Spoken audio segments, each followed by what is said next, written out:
നമ്മൾ നാട്ടിൽ വന്നു കഴിഞ്ഞപ്പം നമുക്ക് സൊസൈറ്റിയിൽ നിന്നും നമുക്ക് ചുറ്റുമുള്ളവരിൽ നിന്നൊക്കെ നമുക്ക് ഭയങ്കര ബുദ്ധിമുട്ടായിരുന്നു. ഈ HM ആയിരുന്ന അപ്പൻ്റെ അടുത്ത് എങ്ങനെ അവതരിപ്പിച്ചു? സ്റ്റോറിലൊരു ബ്രേക്ക് ത്രൂ എന്ന് പറയുന്ന ഫസ്റ്റ് ആ ഇൻഫ്ലുവൻസിന് കൊടുത്ത റീല് ചെയ്ത് 1 മില്യൺ കിട്ടിയപ്പോഴായിരുന്നു നമുക്കൊരു ഒത്തിരി ഓർഡേഴ്സ് വന്നത്.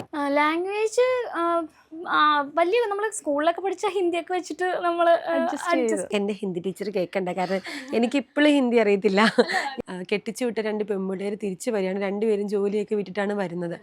കല്യാണം ജസ്റ്റ് ഫിക്സ് ചെയ്ത ആ ടൈമിൽ ഞാൻ എൻ്റെ ഹസ്ബൻഡിനോട് ഡിസ്കസ് ചെയ്തപ്പോൾ പുള്ളി പറഞ്ഞു, നീ ധൈര്യമായിട്ട് റിസൈൻ ചെയ്തോ, എന്താ നീ നിന്റെ ഡ്രീംസ് ഫോളോ ചെയ്തോ, അതിൽ എനിക്ക് ഒരു പ്രോബ്ലം ഇല്ല.